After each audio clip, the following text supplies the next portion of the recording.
श्रीमन्नारायण चरणौ शरणं प्रपद्ये। श्रीमते नारायणाय नमः।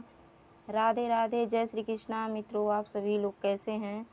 आशा करती हूँ कि हमारे लड्डू गोपाल जी की कृपा से आप सभी लोग स्वस्थ होंगे, मस्त होंगे। और आज मैं आप सभी लोगों को हरितालिका तीज व्रत की ढेर सारी शुभकामनाएं दे रही हूँ। और आज मैं आप सभी को बताऊंगी कि हरितालिका तीज व्रत में क्या क्या सामग्री लगती है और पूजन विधि कैसे किया जाता है। पूजन विधि ये सब मैं आज आप सभी को दिखाऊंगी। और ये हरितालिका तीज व्रत कब पड़ता है तो ये भी आज मैं आप सभी को बताऊंगी। पूजा तो सबसे पहले मैं आप सभी को श्रृंगार दिखाऊंगी कि आज के दिन हरितालिका तीज व्रत के दिन 16 श्रृंगार में क्या क्या आता है, क्या क्या खरीदना चाहिए। मैं वो सब लाई हूँ शॉपिंग करके। तो आज मैं आप सभी को वो दिखाऊंगी कि हरितालिका तीज पे क्या क्या सामग्री चाहिए। और 16 श्रृंगार आज मैं दिखाऊंगी आप सभी को। तो 16 श्रृंगार में सबसे पहले मैं ये दिखा रही हूँ। ये है साड़ी, क्योंकि साड़ी से ही हम पहले शुरू कर रहे हैं। ये देखिए, ये ग्रीन कलर की साड़ी ये है मैं लाई हूँ। और इसके बाद मेरा ये है श्रृंगार का सामान। ये इस पे मैं चूड़ी लाई हूँ। ये देखिए, ये चूड़ी है। ये देखिए ग्रीन कलर की चूड़ी, क्योंकि हरितालिका तीज में सब कुछ हरा हरा अच्छा लगता है, तो इसलिए ये मैं चूड़ी ग्रीन लाई हूँ। चूड़ी का बहुत विशेष महत्व होता है, क्योंकि हरितालिका तीज व्रत में हमें कांच की चूड़ी ज़रूर पहनना चाहिए। तो इसलिए बहुत लोग जैसे ये खरीद लेते हैं चूड़ा में प्लास्टिक का वो चूड़ियाँ आती हैं सब उसमें। तो अगर चूड़ा भी पहनना हो तो हमें यही चाहिए कि उसमें एक कांच की चूड़ी ज़रूर मिला लें। तो ये देखिए, हम ये कांच की चूड़ी भी लाई हूँ और चूड़ा भी। और अब मैं ये बाल का ये लाई हूँ। तो ये बाल का 16 श्रृंगार में हर एक श्रृंगार बहुत मायने रखता है। और ये है महावर ये लाई हूँ। और नाखून पालिश, ये भी श्रृंगार में बहुत मायने रखता है। 16 श्रृंगार में ये सब आता है। ये है सिंदूर, और ये है लिपस्टिक, और ये है कंघी, और ये है बाल में लगाने वाला, और ये है कोन मेहंदी का। मेहंदी हमें ज़रूर लगाना चाहिए हरितालिका तीज पे। और ये है शीशा। 16 श्रृंगार में ये सब सारी सामग्री आती है। ये है बिंदी। हरितालिका तीज के दिन हमें ये सब श्रृंगार ज़रूर करना चाहिए। और ये देखिए, मैं गजरा लाई हूँ। ये सब 16 श्रृंगार में आता है। और मैं अब आप सभी को एक चीज़ ये बताने जा रही हूँ, जो कि आप सभी लोग ध्यान से सुनिए। इस चीज़ को ज़रूर लाना चाहिए हरितालिका तीज पे, और अपने आप को ये ज़रूर अपने में यूज करना चाहिए, और गौरा मैया को भी अर्पण करना चाहिए। तो ये है काजल, और ये बाल का पिन। ये देखिए, ये जो दो चीज़ है ये मैं इसीलिए आप सभी को लास्ट में दिखाई हूँ। ये जो दो चीज़ है, आँखों का काजल और ये बाल पिन, इसे हमें हरितालिका तीज के दिन हमें ज़रूर लगाना चाहिए। इसलिए कि हम इसे जब लगा लेते हैं काला काला, आँखों में काजल और बालों में बाल पिन, तो इसे किसी की नज़र नहीं लगती। तो ये ज़रूर हमें उस दिन लगाना चाहिए आँखों में काजल। ये भी आँखों में काजल जो है ये विशेष श्रृंगार में आता है, सुरहो श्रृंगार में आता है। काजल बहुत मायने रखता है। काजल बिना समझ लीजिए कि श्रृंगार ही अधूरा है। तो काजल का बहुत महत्व है, इसीलिए मैं आप सभी को लास्ट में ही ये दिखाई हूँ कि क्या विशेष ज़रूरी है। ऐसे ही हमें ये सब सामग्री लाना चाहिए 16 श्रृंगार की, जो कि मैं लाई हूँ और आप सभी को दिखाई हूँ। ऐसे ही और एक मैं चुनरी भी अपने गौरा मैया के लिए लाई हूँ। ये देखिए कितनी प्यारी चुन्नी है, ये मेरी गौरा मैया के लिए है। ये चुन्नी है मेरी माँ के लिए।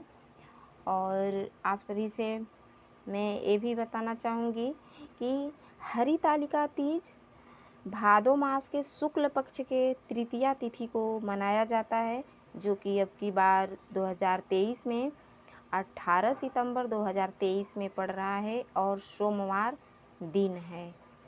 और आप सभी को ये भी मैं बताऊं कि उस दिन हमें कलश स्थापना ज़रूर करना चाहिए, क्योंकि बिना कलश स्थापना के ये पूजा अधूरा है।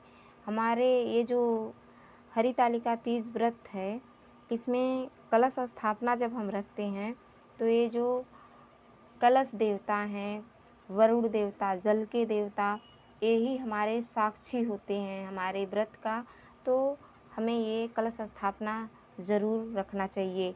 और हरितालिका तीज व्रत के दिन सुबह सूर्योदय से पहले जाग करके भोर में ही, कम से कम सूर्योदय से तो पहले जाग ही जाना चाहिए और जाग करके नित्य कर्म से निवृत्त होकर और स्नान करके भगवान के समक्ष आके मंदिर में सर सफाई करके और भगवान से यही बोलें कि हे प्रभु, हमारे जो ये तीज व्रत है, आज मैं जैसे भी व्रत रहना हो, बहुत लोग निर्जल रहते हैं, बहुत लोग फल जल लेकर भी रहते हैं, लेकिन गौरा मैया तो निराजल ही रही थी। निराजल ही रहना चाहिए। जिसको न रहा जाए, कोई दिक्कत हो, तबीयत खराब हो या गर्भवती स्त्री हो, वो फल जल लेकर भी रह सकता है। तो हमें जैसा व्रत रहना हो वैसा हमें संकल्प लेना चाहिए कि हे भोलेनाथ जी, हे माता गौरा जी, हे गणेश भगवान जी, हमें निराजल व्रत रहना है और हमारे व्रत के संकल्प का आप रक्षा करिएगा। हम भोलेनाथ जी आपके लिए व्रत रह रहे हैं आज, तो हमारे व्रत की आप रक्षा करिएगा। जैसा हमें व्रत लेना हो वैसा ही संकल्प लें, हाथ में गंगा जल लेकर, और संकल्प लेने के बाद गंगा जल ज़मीन पे छोड़ दें, भगवान को प्रणाम करें और फिर इसके बाद अपना पूजन शुरू करें।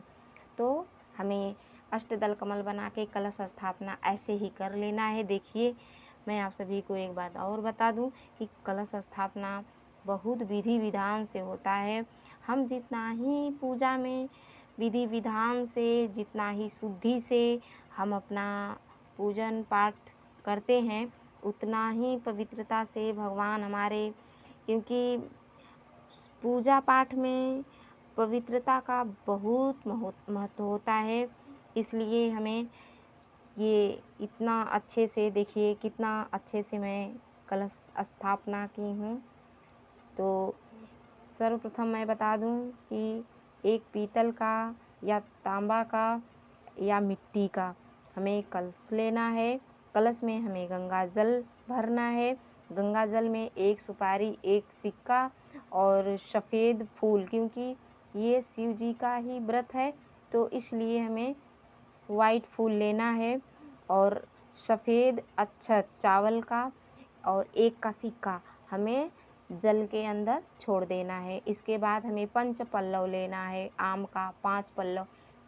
इसके बाद हमें पीला चंदन और एक कुमकुम लाल, इससे देखिए मैं पत्तियों को सजाई हूँ आम के, ऐसे सजाना है। और नारियल को चुन्नी से कलावा से बांध देना है।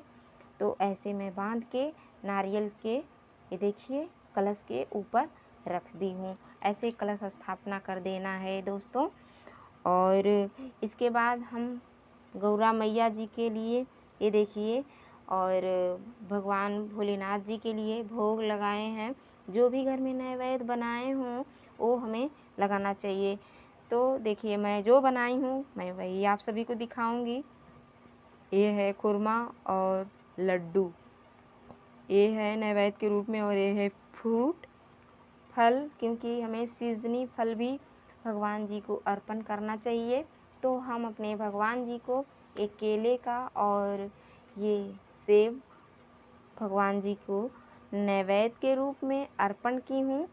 और भगवान जी के लिए ये देखिए कितना सुंदर माला मैं अपने हाथों से बनाई हूँ अपने भगवान जी के लिए। तो भगवान जी को मैं अर्पण कर दी अपने हाथों से पहना के। ये देखिए कितना सुंदर। और गणेश भगवान जी को हरितालिका तीज के दिन दुर्वा भी अर्पण करना चाहिए। तो एक बात का और ध्यान रखना चाहिए, दुर्वा जो हम अर्पण करते हैं ये हमें जोड़े से अर्पण करना चाहिए, सिंगल दुर्वा नहीं। तो देखिए हम गणेश भगवान जी के लिए दुर्वा अर्पण कर दिए। हरितालिका तीज व्रत के दिन ये ज़रूरी जो सामग्री है मैं वही पूजा पाठ में आप सभी को दिखा रही हूँ। ये विशेष है, ज़रूरी है, और गांव घर शहर सब जगह ये बहुत आसानी से मिल भी जाता है। तो ऐसे ही हमें ये सारी सामग्रियाँ लाना चाहिए, मिल जाता है बहुत आसानी से। ये है बेलपत्री, भांग, धतूरा और आक का पेड़ का जो ये होता है फूल आक का, उसे लोग भाषा में मंदार भी कहते हैं। ये बहुत आसानी से मिल जाता है। और धतूरा भी, तो इसे हमें ज़रूर लाना चाहिए। और हरितालिका तीज के दिन हमें भगवान जी को ज़रूर अर्पण करना चाहिए। इससे भगवान जी की बहुत प्रसन्नता होती है। तो जो भी मिल जाए, अगर जितना मिल जाए उतना ही भगवान जी को लाके अर्पण कर देना चाहिए। न मिले तो बहुत ज़्यादा परेशान होने की ज़रूरत नहीं है, क्योंकि हमारे भगवान जी भोलेनाथ जी तो इतना दयालु हैं, इनका इसीलिए नाम ही पड़ा है भोलेनाथ। ये बहुत भोले हैं। ये देखिए इनका भोले जी का इनका चेहरा कितना भोले भंडारी हमारे भोलेनाथ जी हैं। ये देखिए, तो ऐसे ही भगवान जी को सब कुछ अर्पण करना चाहिए। इन्हें सफ़ेद फूल बहुत पसंद है, तो हम भगवान जी के लिए वाइट फूल लाए हैं और भगवान जी को देखिए हम अर्पण कर दिए हैं। ऐसे ही अपने भगवान जी को ये सब चढ़ाना चाहिए ऐसे ही।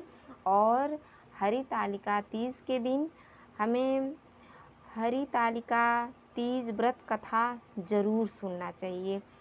तो हरितालिका तीज व्रत कथा सुनने से पहले हमें हाथ में अक्षत और पुष्प लेकर ही कथा सुनना चाहिए, और कथा उस दिन ज़रूर सुनना चाहिए। मान लीजिए जो लोग पढ़े लिखे हैं वो तो पुस्तक से देखकर पढ़ भी सकते हैं, जैसे ये पुस्तक है, ये देखिए हरितालिका तीज व्रत कथा। ऐसे ही वो पुस्तक ला लें, वो पढ़ सकते हैं।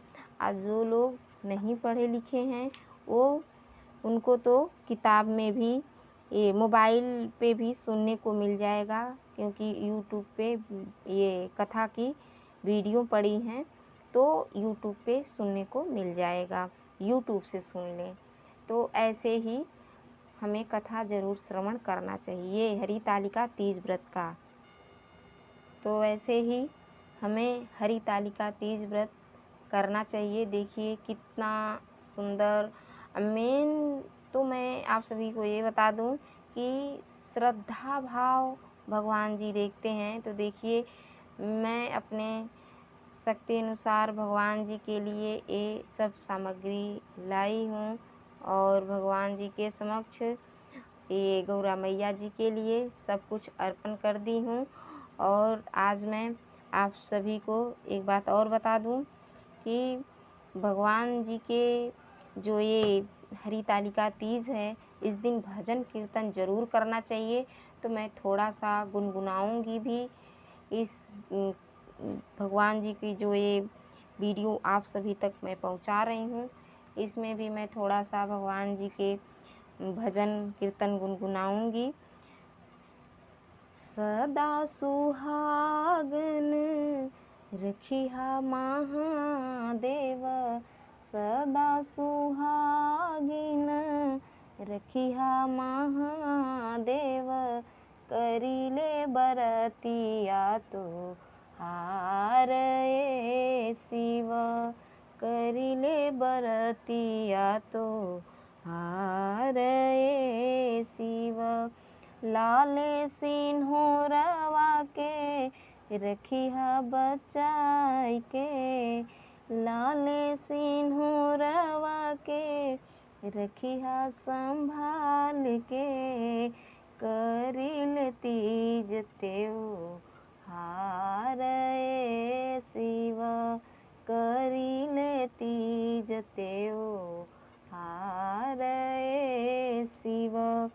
अजरा पसार मांगे इहे मंगनमा, गह गह करत रहे घरवा आंगनमा, छूटे न साथ कबहू जन्मो जनमवा, असही सुहाग हमार, असही सुहाग हमार रखिहा बनवले, असही सुहाग हमार रखिहा बनवले, एतनी करब उपकार ए शिव, एतनी करब उपकार ए शिव, करिले पूजनिया तो हार ए शिव, सदा सुहागिन रखिहा महादेव, करिले बरतिया तो हार ए शिव। बोलिए शंकर भगवान की जय, गौरा मैया की जय, श्री परिवार की जय।